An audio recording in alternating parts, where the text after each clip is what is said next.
The other day, somebody asked me, guys, why are you doing this?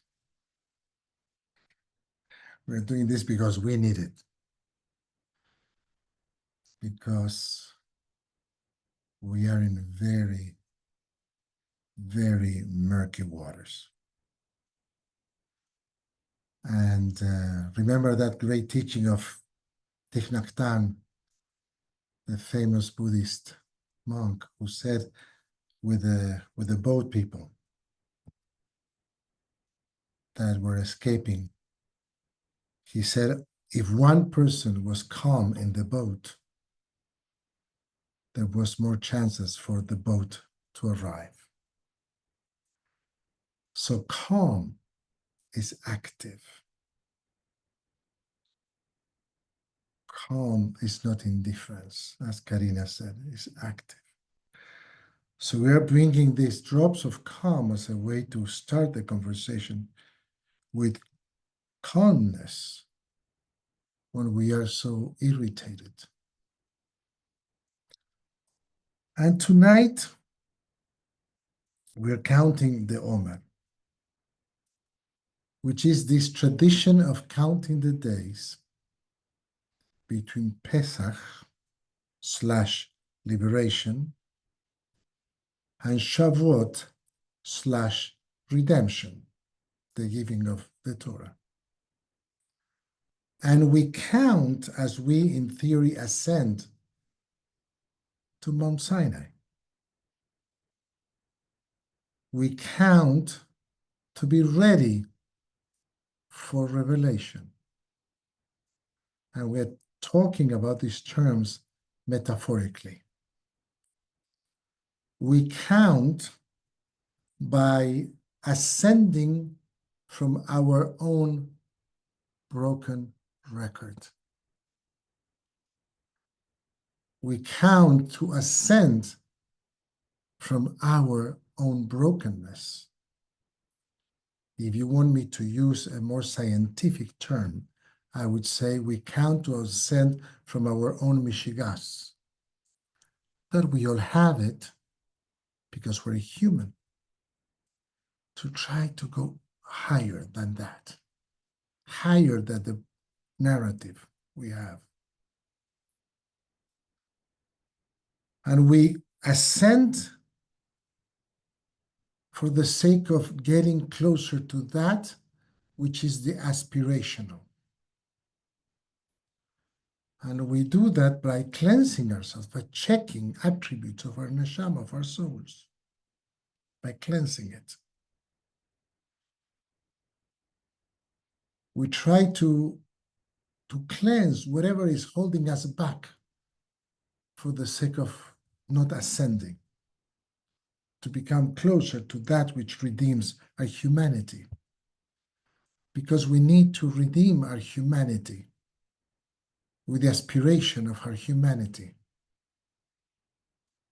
Because we are more than the broken record of our own story. Because we are not only people of history, we are people of destiny. It's not about only where we were, but it's about where we are going. And sometimes we need to cleanse. Yesterday, we counted the 4th day of the Omer. So I'm going to say the blessing and lead us in a meditation. Each day has a special spirit for the cleansing of this neshama. Today is Chod Sheve Chesed, which means humility within loving kindness, which is an interesting combination. Humility within loving kindness. So now I invite you to close your eyes. Yes, let's go to our interiority. Let's make a journey to the inner world. You want to sit with your back straight, to be fully present. In this case, you want to lie down, it's okay.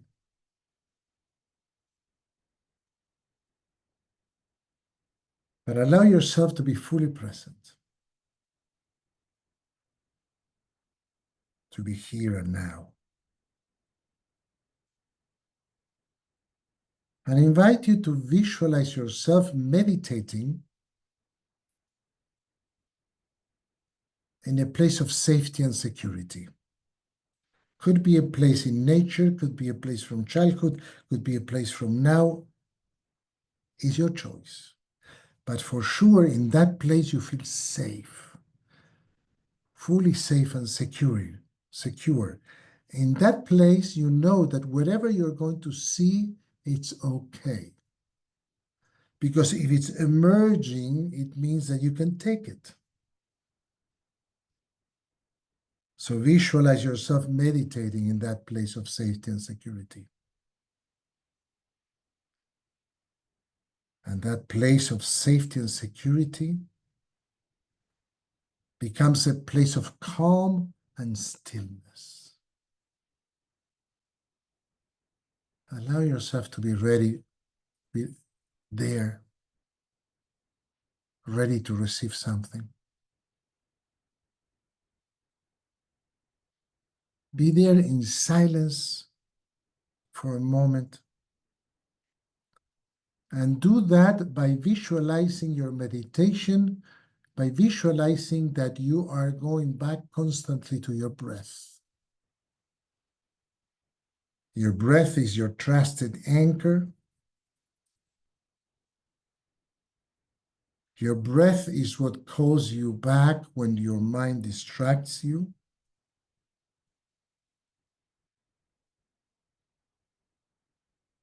And remember that your thoughts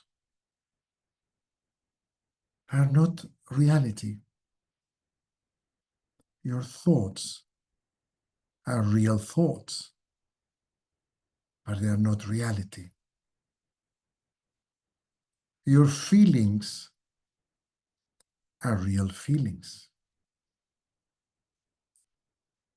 but not reality. So when you see your thoughts and your feelings, because it's so important to see them, to notice them, even to be grateful they show up. Because if you push them away, they will become stronger. Whatever we resist, we empower. Whatever we resist, we empower. So on the contrary, welcome them, even with gratitude. Thank you for showing up. Distracting thought and blessing thought, whatever it is. Thank you for showing up. But I know that you're just a thought. You're just a feeling. And we come back to the breath. And in this constant coming back to the breath, we stretch the space in between thought and reaction and feeling and reaction. And that space in between, the Bein Hashmashot, the twilight zone, is the space of silence. Is the space where the soul lives. A soul that is so desperate to be seen, to be heard. And you're creating the space to see, to feel, to listen to your soul. So in many ways, mindfulness is gymnastics, where you stretch that space in between to listen to the called Mamadaka, to the still small voice of the soul. So keep doing that for 1 minute in silence. Say thank you to your thoughts, notice them, thank you to your feelings, be grateful to them, and come back to the breath for 1 minute in silence.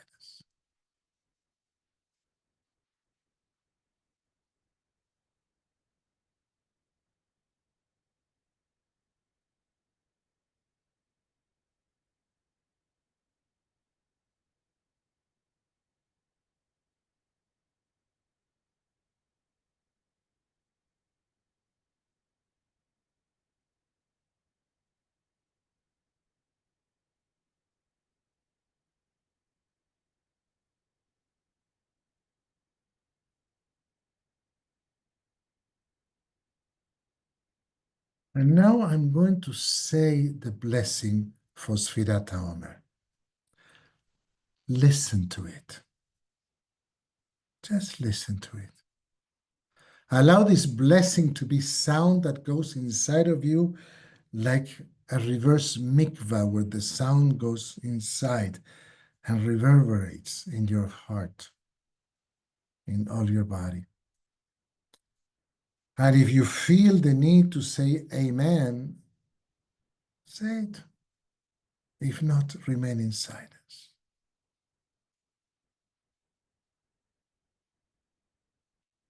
And the blessing is Baruch Ata Adonai. Eloheinu melech haolam, asher kiddushanu v'mitzvotav v'tzivanu al Sfirat HaOmer. Blessed are you, Adonai, our God, sovereign of the universe, who has sanctified us with your commandments and commanded us to count the Omer.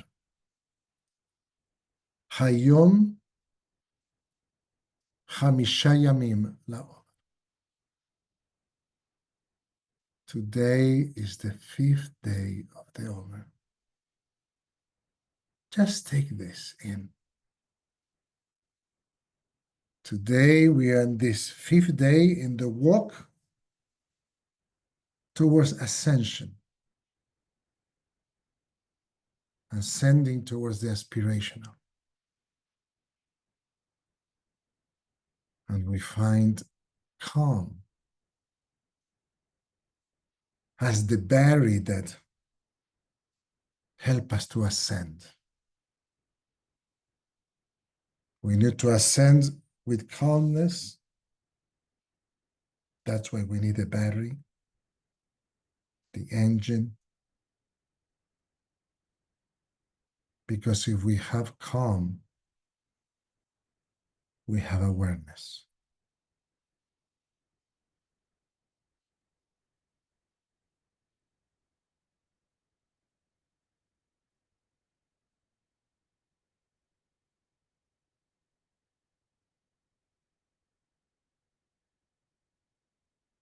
And the spiritual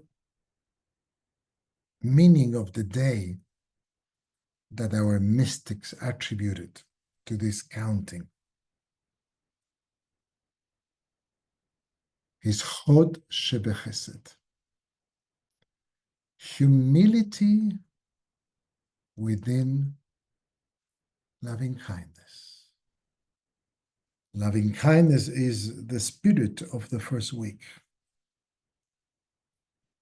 And each day, this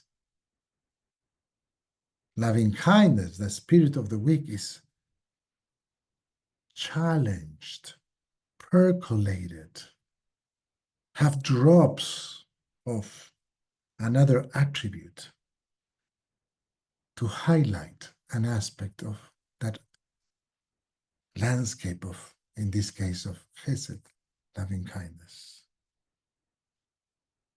What an interesting combination. Humility within loving kindness. So humility introduces an aspect in love. It invites us to rise above ourselves, sometimes to do something that is very difficult, to forgive for the sake of a higher purpose, to let go of our grievances. We are so attached to our grievances. We are sometimes in love with our grievances. Humility says to loving kindness, I'm going to let go for the sake of feeling the loving kindness. Humility and loving kindness gives grace to loving kindness, spiritual elegance. Humility and love. So continue with your eyes closed, please. And allow the first image that comes to you from your personal life about loving kindness. When I say loving kindness, what comes up for you? Check for that loving kindness that lives inside of you. And it's a source of wisdom and calm. It's a battery. Look for that. Look for that first image of loving kindness, of chesed. How old are you in that image? Just look at it. The first image of loving kindness. How old are you? Or you felt this expansion of the heart. Almost the heart couldn't fit inside of your body. How old were you? Who is there with you in that image? Are you alone? Are you with someone? Who is that someone? Look at the details. How are you dressed in that moment? How is the other person dressed if you're with somebody?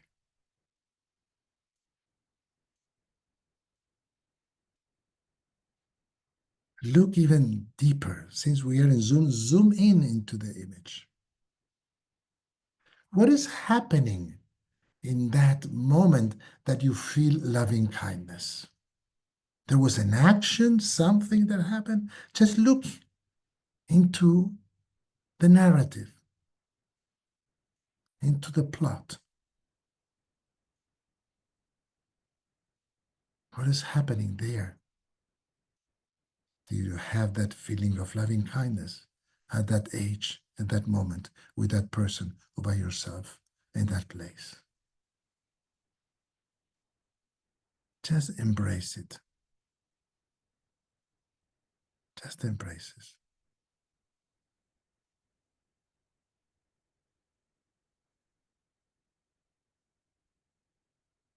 What do you feel now when you see that image?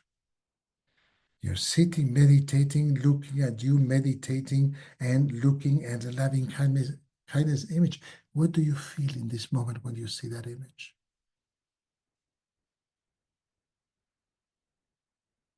And whatever you see, embrace it. Be with it. Let's be in silence, honoring that image, honoring that moment that became a battery that lives inside of us, that sometimes without even us noticing is recharging us. Even when there is hopelessness, you know that somewhere there is loving kindness.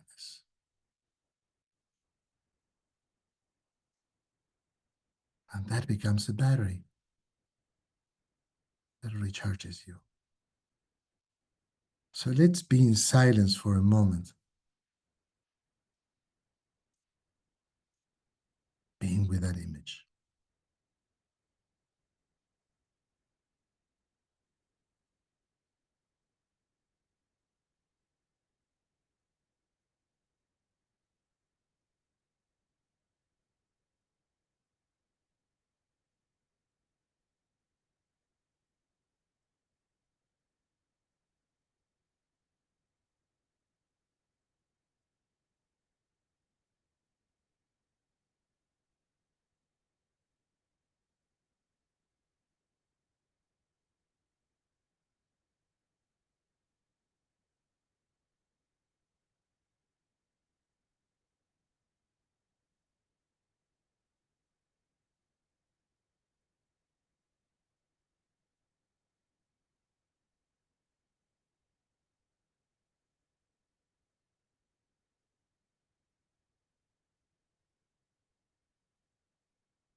Now let's go to hot, to humility. And I'm going to make it a little bit more challenging. Because this image that I'm asking you, we all been there. Bring an image that is about your life when you could have been arrogant, even you had the right to be arrogant, but you acted with humility. Bring the moment in your life when humility became the antidote to your own arrogance. What image comes up?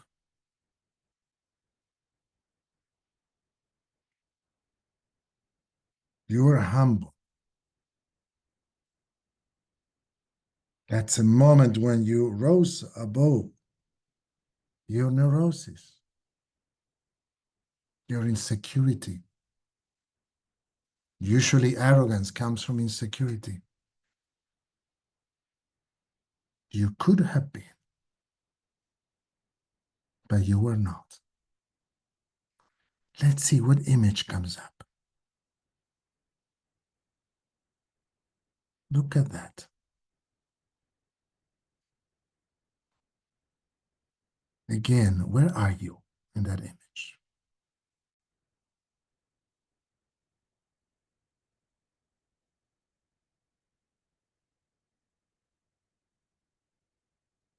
Who is there with you?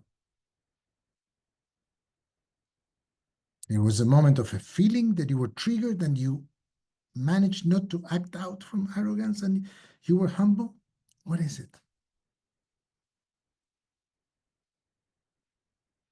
You see the plot that was the trigger of your arrogance and you decided to act from humility.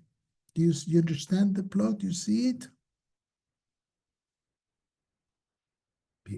Because we all been there.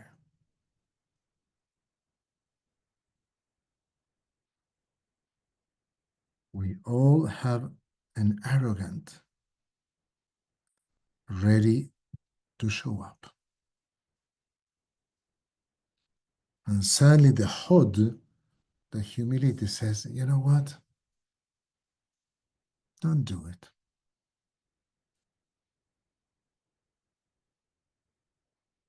Let's go higher for the sake of loving kindness. That's the perfect interaction between humility and loving kindness. Let's invite loving kindness. Let's talk to loving kindness.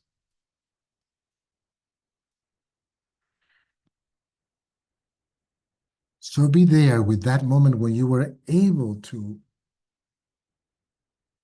act in a way that you, even today, when you see it, you feel proud of.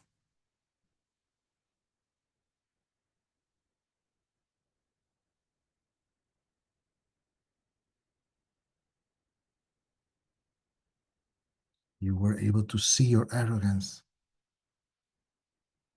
even to be grateful to your arrogance, and you say to say that you're just a thought or you're just a feeling. And I have the choice not to operate from you, and you did it. Treasure that moment. Treasure that moment.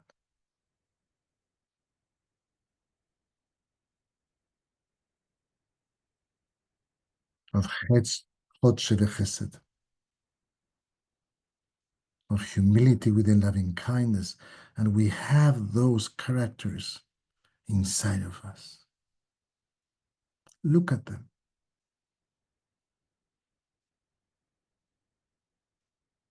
It is so difficult to be humble when we are triggered. It is so difficult, even heroic, to act with loving kindness in front of aggression.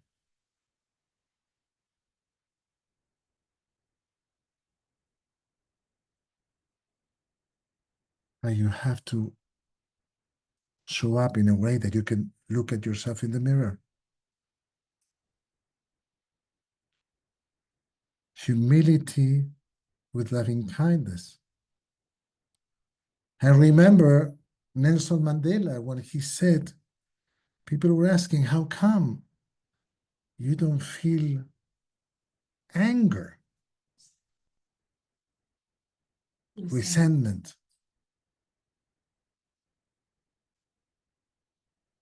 When he was acting for peace, for loving kindness, with humility. And he said resentment is like drinking poison, hoping it's going to kill your enemy.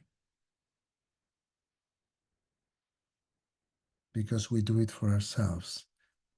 And we could be very active, like Mandela. It's not about being passive, very active. But from a perspective that redeems humanity, elevates the conversation. And that's the whole point of liberation to redemption. Liberation from the story of oppression, from the narrow place to the opening of the revelation. That's the journey. And it's a very difficult one. So as we did it before, find a place in your body where humility lives. Oh, you want humility to live. And where loving kindness lives. A place that you can press as an invitation that says, like for me, would say, Marcelo, be humble, be humble, be humble. Humility, humility, humility. And another one for loving kindness. Be in loving kindness. Be in loving kindness. Anger is so easy. Loving kindness is the work of giants.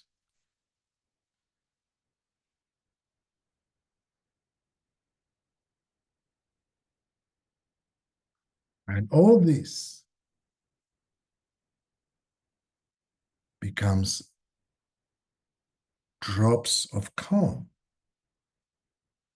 So many drops that could be a rain. A beautiful drizzling of calm. Being in touch with your battery, being in touch with the capacity to reverse arrogance with humility, the capacity to be in loving kindness. To know that all those drops live inside.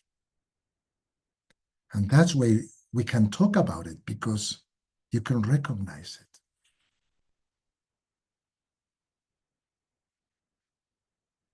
So let's be in silence for one more minute.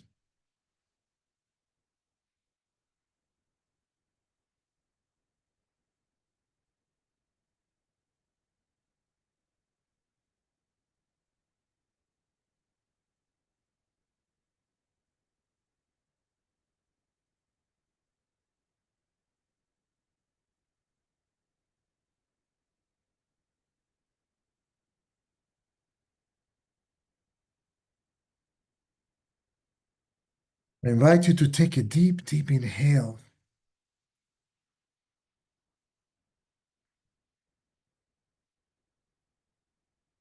And exhale.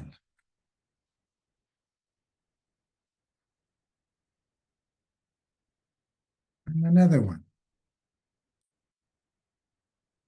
Deep and profound inhale and hold it. And exhale with a sigh. Ah. And another one, another deep inhale, hold it, and exhale with a sigh. Ah.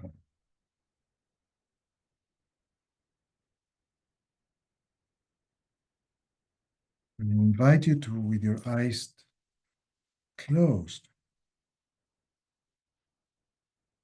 to visualize exactly where you are. As you could see with your eyes closed, what you could see with your eyes open. Because you know where you are.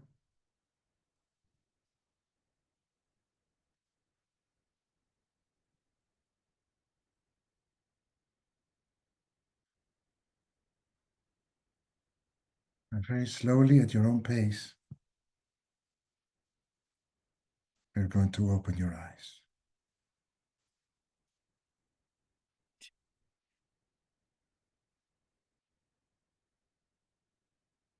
And if you need to stretch, you stretch. If you need to do like this with your eyes to cleanse them, you do it.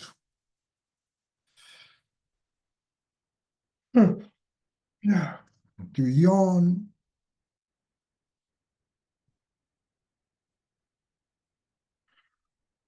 And it's a way to say goodbye. Not yet. We could say goodbye. I wanted the music. You wanted music. Yeah. And there's going to be music. But I also want to open the floor in a way. And just not to bring voices. Maybe we could use the chat. If there's a question or a concern or a connection that you did during the session, or, you know, I think that one of the most powerful things that we can do is to connect dots. And while I was, while you're thinking, and I'm looking at the chat, I was thinking, Marcelo, if, you know, when you say in your meditation, when you were saying, you know, about humility and arrogance, if we can only make choices when we feel calm, when we have a very, very, at least it could be a spark of calmness to distinguish between one or the other one. Because in the framework of calm that we are offering to everybody here, to the people that watch later, to ourselves, is like, okay, so do I have to be calm for a long time to really feel calm? Or it could be a second, a drop, even a drop of calm that allows me to make the right choice. Mm-hmm. I think it's a spark, it's a drop.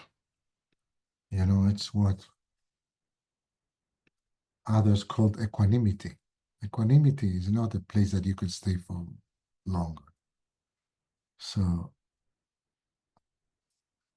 even if it's there's a moment of drop, because I feel I like, you know, the name that we found to these drops of calm, because, and also in these moments there's so much going on, so much negativity and destruction and this and that, that even a drop of calm is an oasis in the midst of so much despair.